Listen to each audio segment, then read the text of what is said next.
Assalamualaikum warahmatullahi wabarakatuh. Alhamdulillahirabbil alamin.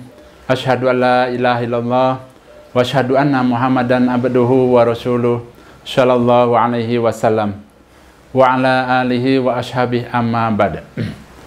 Para bapak, ibu sekalian, di sini saya akan memberikan beberapa tips mengenai perjalanan umroh Bapak Ibu sekalian.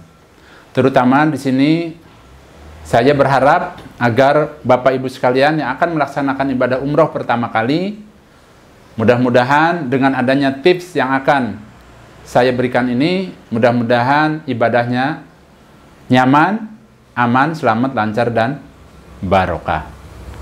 Langsung saja Bapak Ibu sekalian, ini tips dari saya agar Bapak Ibu sekalian khususnya tidak tersesat saat melaksanakan ibadah umroh di Tanah Suci. Yang pertama yaitu supaya diingat nama hotel tempat jamaah menginap. Jadi pada saat kedatangan kita di Tanah Suci, biasanya itu jamaah-jamaah yang umroh itu biasanya kan datang ke kota Madinah. Nah, pada saat kedatangan kita di kota Madinah, kemudian kita sampai di hotel, alangkah baik yang pertama itu adalah supaya mengeluarkan handphone yang canggihnya itu dan silahkan dipoto tampak depan hotel tersebut. Yang kedua, yaitu supaya kita bisa minta kartu nama hotel, karena pas saat kita masuk itu biasanya ada petugas yang menyambut kita, kemudian bila mana kita minta kartu nama hotel itu biasanya dikasih. Nah, di sini saya akan memberikan gambaran bahwa kenapa kita harus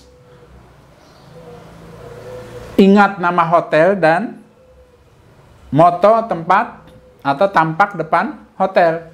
Nah, jadi kejadiannya itu pada saat itu ada jamaah yang baru melaksanakan ibadah umroh. Nah, kedatangannya itu yang pertama. Namun, beliau itu pada saat datang di hotel, dia itu langsung mengingat nama hotel dan memfoto tampak depan dari hotel. Nah, besoknya ketika dia melaksanakan sholat di masjid, ternyata pulangnya mengikuti arus jamaah yang keluar dari Masjid Nabawi. Ya, jadi jamaah-jamaah ketika itu pada saat itu kejadiannya pagi. Jadi bubar sholat subuh itu jamaah yang melaksanakan umroh pada saat itu banyak. Nah, beliau itu ternyata ikut arus jamaah yang lain, akhirnya tersesat. Nah, dengan adanya dia memfoto tampak depan dari hotel tersebut, kemudian dia menanyakan ke para pedagang di hotel-hotel yang ada di situ. Nah, kemudian ada para pedagang itu menunjukkan tempat hotel dia menginap. Nah, itu manfaatnya Bapak Ibu sekalian. Jadi alhamdulillah pada saat itu, jadi dia cepat tanggap karena dia bawa HP, akhirnya dia bisa nyampe lagi ke hotel. Atau apabila kita lupa membawa handphone, kita juga bisa membawa tadi kartu nama hotel. Jadi kemana-mana supaya dibawa. Pada saat kita umpama terjadi sesuatu yang tidak diinginkan, kita tersesat, kita bisa menunjukkan kartu hotel tersebut, terutama ke para pedagang yang ada di Madinah. Nah, biasanya juga para pedagang di sana itu untuk bahasa Indonesia sedikit banyaknya mereka juga mengerti dan bisa berkomunikasi dengan orang Indonesia. Selanjutnya Bapak Ibu sekalian, yang nomor 2, bila ingin pergi ke masjid, baik itu Masjid Nabawi maupun ke Masjidil Haram, itu supaya ada yang menemani. Jangan kita itu pergi sendirian. Supaya apa? Nah, kalau ada temannya kan, umpama kita lupa, kita bisa ikut temannya. Ya, jadi apalagi jamaah baru, ya diusahakan supaya mencari teman agar kita menghindari supaya tidak tersesat. Yang ketiga, bila ingin meninggalkan hotel atau ke masjid, itu jangan lupa supaya membawa tanda pengenal.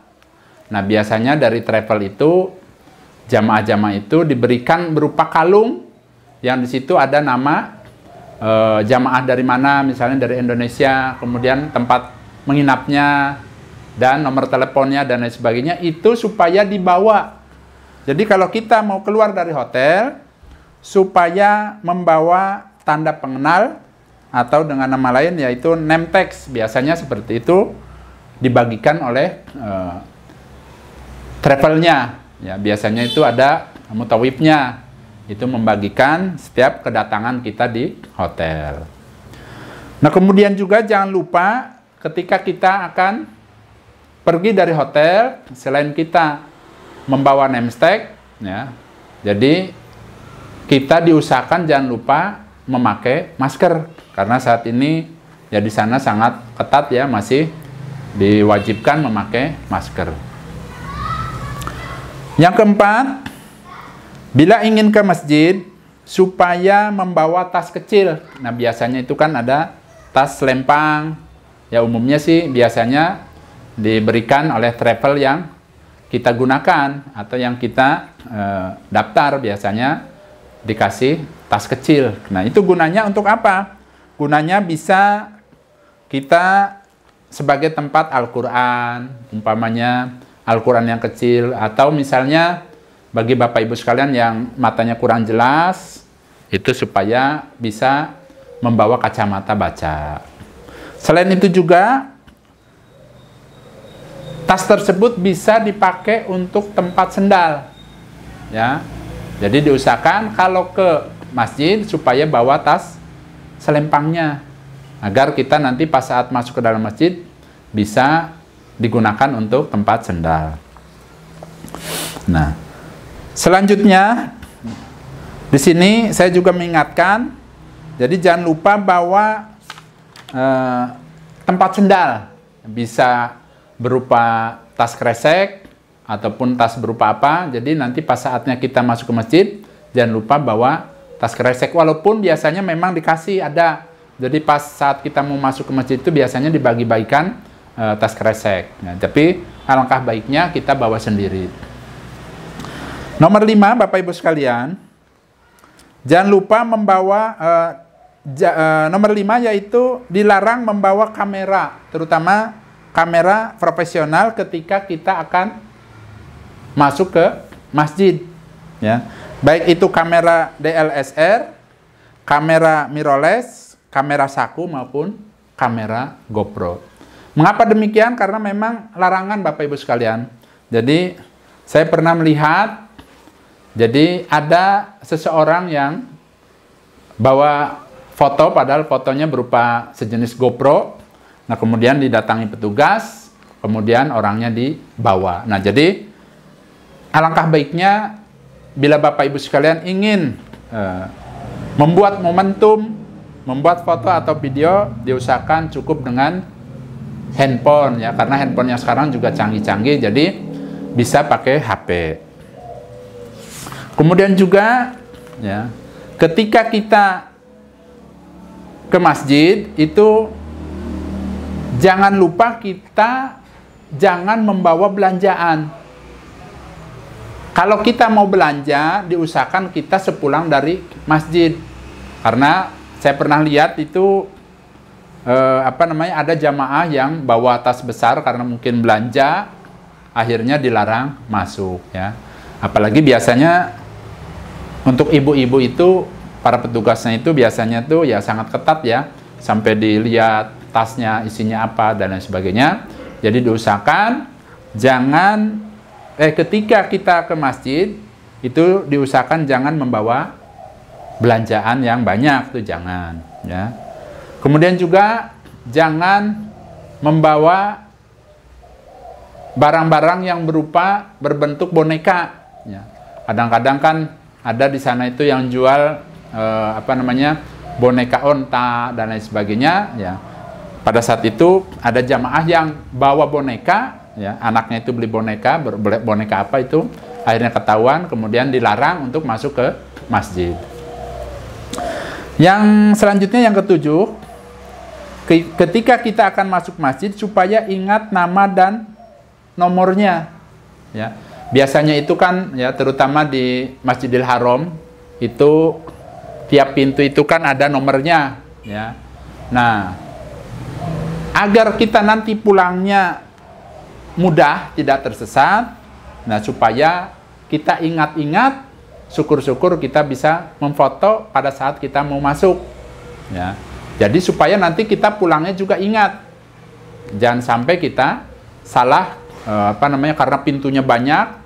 Pintunya itu ya insya Allah ada 99 pintu. Jadi umpamanya masuk di pintu nomor 90, ya kita diusahakan bisa keluar lewat pintu 90, atau barangkali juga sebelahnya pintu nomor 89. Jadi tidak jauh dari tempat kita masuk. Khawatir nantinya kalau memang kita lupa, akhirnya kita bisa tersesat, karena banyak jalan di sana, banyak pintu, apalagi pas saatnya pulang itu banyak, arus jamaah itu begitu banyak.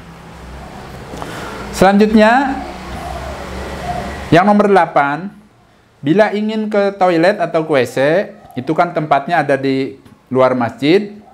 Nah, itu supaya memperhatikan dan ingat saat masuknya, agar saat keluar tidak tersesat.